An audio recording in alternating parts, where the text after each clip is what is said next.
मनोरमा के पति का जवानी में ही देहांत हो गया था। मनोरमा ने अकेले ही अपने बेटे रमन को पाल पोस कर बड़ा किया था। रमन की सारी पढ़ाई का खर्चा उसने अकेले ही उठाया था। रमन की नौकरी लगने के बाद उसने उसके लिए एक सुंदर सुशील कन्या देखकर उसकी शादी करा दी थी। रमन शहर में रहकर जॉब करता था।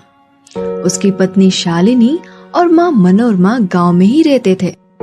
अरे ओ शालिनी, शालिनी कहाँ मर गई? क्या हुआ मम्मी जी? क्या हुआ? वे सब छोड़ो, ये बताओ कि बिजली का बिल इतना ज्यादा कैसे आ रहा है? तुम्हें बिल्कुल समझ नहीं है? इतना महंगाई बढ़ा हुआ है, ऊपर से इतना बिजली का बिल। मम्मी जी, लेकिन ये तो पिछले महीने से भी कम है। तो तुम क्या चाहती हो? बिजली का बिल देने में हम अपना घर बार बेच दें? आज के बाद कितनी भी गर्मी हो, घर में एक ही पंखा चलेगा। मई का महीना था। शालिनी का दिन भर काम कर गर्मी से बुरा हाल हो जाता था, लेकिन मनोरमा सिर्फ अपने कमरे में पंखा चलाकर बैठ जाती थी और जब शालिनी उस कमरे में जाती तो उसे सोना है ये कहकर उसे कमरे से बाहर कर देती। एक दिन जब शालिनी अपने आंगन में काम कर रही थी, तभी एक चूड़ी वाला अपने ठेले पर चूड़ी बेचता हुआ वहाँ आया। चूड़ी ले लो चूड़ी, रंग बिरंगी चूड़ियाँ। शालिनी को बचपन से ही रंग बिरंगी चूड़ियाँ पहनने का बहुत शौक था। चूड़ी वाले को देख खुद को वो रोक नहीं पाई और उसे आवाज दे दी। ए चूड़ी वाले भैया, रंग बिरंगी चूड़ियाँ दिखा देना। ये लीजिए मैडम, एकदम नए डिजाइन की सुंदर चूड़ियाँ हैं, बहुत ही सस्ते दाम पर। शालिनी को चूड़ियाँ बहुत पसंद आती है। तभी वहाँ मनोरमा आ जाती है। क्यों री, तुमको समझ नाम की कोई चीज नहीं है क्या? यहाँ महंगाई इतनी बढ़ती जा रही है और तुम्हें नई चूड़ियाँ पहननी है। मम्मी जी, मेरी सारी चूड़ियाँ घर के काम काज करने में टूट गई है। एक भी अच्छी चूड़ियाँ नहीं बची मेरे पास। वैसे भी तुम चूड़ियाँ पहनकर कौन सा विदेश जा रही हो? चलो चूड़ी वाले भैया, यहाँ से आगे निकल जाओ। ले लेने दीजिए ना ये चूड़ियाँ, इन पर बहुत जचेगी। क्यों रे, अब तू हमारे बीच में बोलेगा? रहने दीजिए भैया, मुझे चूड़ी नहीं चाहिए। इतना कहकर शालिनी उदास होकर अपने कमरे में जाने लगती है और मनोरमा भी वहाँ पर चली जाती है। तभी चूड़ी वाला वे चूड़ी शालिनी की खिड़की पर रख वहाँ से चला जाता है। मनोरमा खिड़की पर चूड़ी रखा देख उसे अपने पास रख लेती है। कुछ दिनों बाद शालिनी की माँ आती है। क्या बात है शालिनी, तुम दिन ब दिन कमजोर होती जा रही हो। क्या बताऊं माँ, मेरी सास इतनी कंजूस है कि बाजार में जो सबसे सस्ती सब्जी मिलती है वही हमारे घर में बनती है। तभी वहाँ मनोरमा जाती है। हाँ हाँ, क्यों नहीं, यहाँ के साग सब्जियों से इतनी ही दिक्कत है तो अपनी बेटी को खिलाने के लिए सब्जी लेकर आती अपने गांव से। बहन जी, मैं अपने खेत की सब्जियाँ आप लोगों के लिए लेकर आई हूँ। जे सब्जियाँ, ये तो कई दिनों से बासी लग रही है, पर कोई बात नहीं, अब आप लेकर ही आई है तो हम रख लेते हैं। मनोरमा सब्जियों की टोकरी लेकर रसोई में चली जाती है और ताजे लाल टमाटर को खाने लगती है। मुझे लगता है मैंने बहुत बड़ी गलती कर दी तुम्हें इस घर में ब्याह कर। अब यही मेरा घर है माँ, मैं ठीक हूँ। रेखा अपनी बेटी का ससुराल में हालत देख बहुत चिंता में पड़ गई थी, लेकिन शालिनी के कहने पर वे वहाँ से चली जाती है। कुछ दिनों बाद भीषण गर्मी के कारण शालिनी बेहोश हो जाती है। मनोरमा शालिनी की हालत देख तुरंत डॉक्टर को बुलाती है। डॉक्टर साहब, क्या हुआ है इसको? गर्मी के कारण शरीर में पानी की कमी हो गई है, पानी चढ़ाना होगा। यह कुछ दवाइयाँ हैं, देते रहिए। डॉक्टर साहब, इन दवाइयों की कीमत क्या होगी? ज्यादा नहीं, यही कुछ 500-800 रुपए होंगे। डॉक्टर साहब, अब आप जा सकते हैं। डॉक्टर के जाते ही मनोरमा दवाई की पर्ची फाड़ कर फेंक देती है। छोटी मोटी सर्दी जुकाम के 500-1000 रुपए, ऐसे ही घरेलू उपचार से ठीक हो जाएगा। पानी तो लोग ऐसे भी पीते हैं ना। मनोरमा शालिनी को ज्यादा पानी पिलाने लगी और घरेलू उपचार भी करने लगी।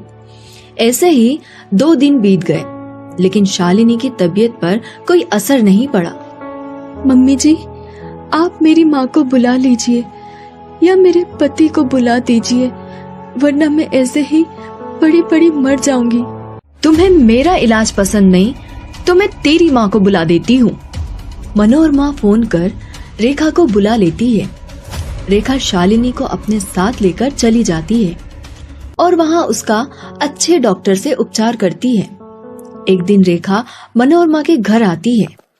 हाय रे, मेरी मती मारी गई थी जो मैंने तेरे घर में अपनी बेटी को बहू बनाकर भेजा। तेरी वजह से उसकी जान चली गई। क्या? शालिनी की जान चली गई? हाँ, तेरी कंजूसी की वजह से उसका सही वक्त पर इलाज ना हो पाया। मैं नहीं चाहती कि तेरा साया भी उस पर पड़े, वरना तुम मेरी बेटी के शव के ऊपर चढ़े फूलों की भी कीमत लगाने लगोगी। मनोरमा वहीं रोने लगती है और खुद को कोसने लगती है। हाय, मुझसे बहुत बड़ी गलती हो गई। आज मेरी कंजूसी के कारण बेचारी मेरी बहू की जान चली गई है। मैं आपसे कंजूसी नहीं करूंगी। तभी शालिनी वहाँ जाती है। शालिनी को देख मनोरमा की खुशी का ठिकाना नहीं होता और वो उसे गले से लगा लेती है।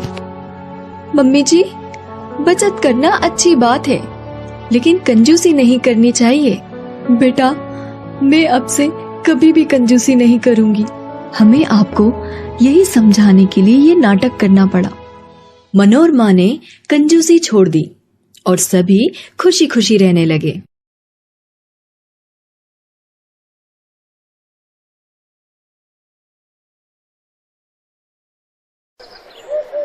रोशनी की शादी दीपक के साथ 6 महीने पहले ही हुई थी। जिस तरह हर लड़की ना जाने कितने अरमान लेकर ससुराल आती है, वैसे ही रोशनी भी आई थी। रोशनी बहू, कितनी रोटियां सेक रही है? देख, 3 तेरे ससुर जी की, 3 सुनील की और मुझे तो कम भूख है। मेरी 2 सेक दे, बाकी अपनी देख ले। तू भी वैसे 2 रोटी ही खाएगी। अरे हाँ, याद आया, 2 रोटी सुबह की बची हुई है। मैं और तू एक एक वो ले लेंगे तो 8 रोटी बहुत रहेंगी। कैसे घर में आ गई, जब देखो रोटियां गिनती रहती हैं। मेरा तो दिमाग खराब किया हुआ है। माँ, 6 महीने में इतनी कमजोर हो गई है आपकी बेटी। सासू माँ जब देखो रोटियां गिनती रहती हैं और हर वक्त टोकती रहती हैं। रोशनी बेटा, कोई बात नहीं, अपनी सास की बातों को दिल पर मत लगा। तू बस अपनी अच्छी बहू होने का फर्ज निभा। बाकी हर किसी की अपनी आदत होती है बोलने की। हम दूसरों को नहीं बदल सकते, खुद को ही बदल लो। तू चुप रहा कर, बोलने दिया कर जो भी बोले। रोशनी अपने काम में लग जाती है। अगले दिन, ये क्या रोशनी, तूने अभी तो दीपक के लिए चाय बनाई थी, अब दोबारा क्यों बना रही है? फ्राई पैन में बची हुई चाय रखी तो है, वही पी लेती। माँ जी, चाय थोड़ी देर भी पड़ी रहे तो उसका स्वाद बदल जाता है और मुझे ताजी चाय पीने की आदत है। तो ये चाय मुझे दे दे, इतनी महंगी चीनी पत्ती दूध वाली चाय है। माँ जी, सिर्फ 2 घूंटी तो है, ये क्या पियोगे? मैं ताजी बना रही हूँ, पी लो।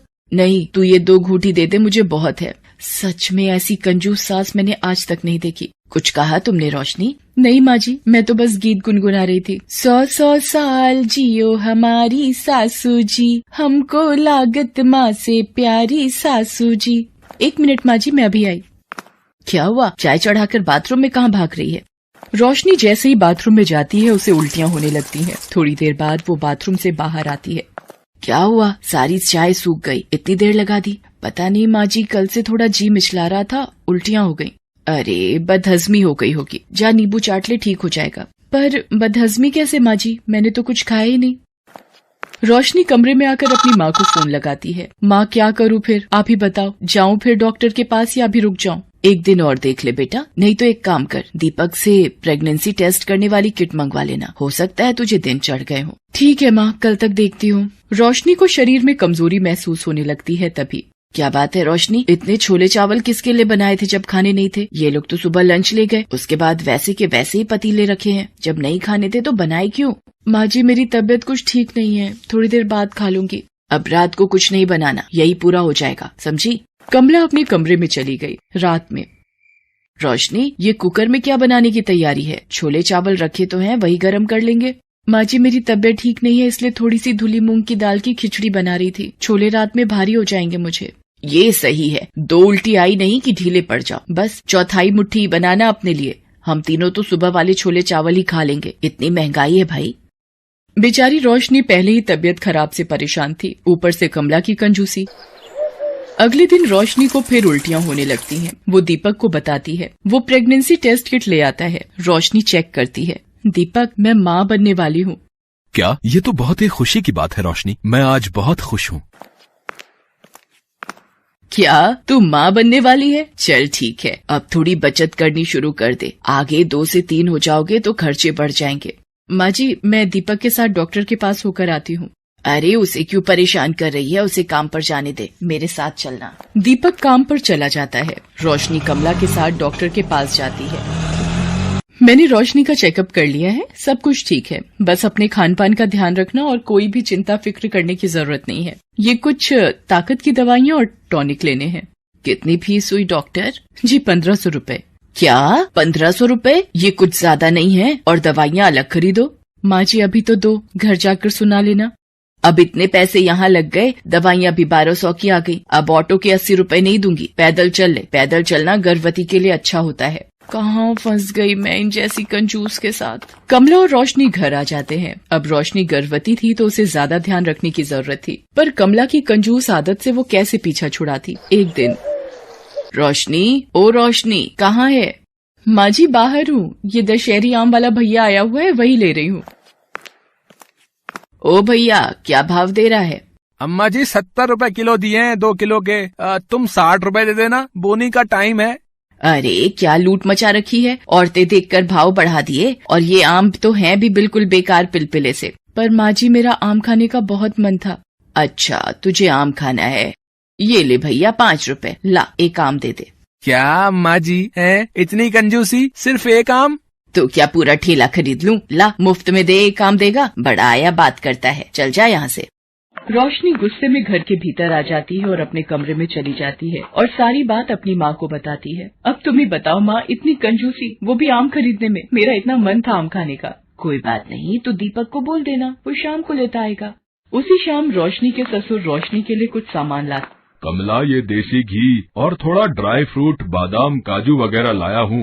रोशनी बहू को 9वां महीना लग गया है ना, उसे कुछ न कुछ खिलाती रहा करो। अरे आप भी ना, इतना देसी घी और ड्राई फ्रूट क्या करना था, थोड़े बहुत ही ले आते, बेकार की फिजूल खर्ची करते हो। लाओ दो, अच्छा मैं रसोई में रख देती हूँ। कमला सारे ड्राई फ्रूट और घी छुपा कर रख देती है। अरे इतने महंगे बादाम काजू थोड़े दे दूंगी, सारे खा जाएगी। ये घी भी एक कड़छी निकाल लेती हूँ, एक हफ्ता तो चल ही जाएगा, बाकी छुपा देती हूँ।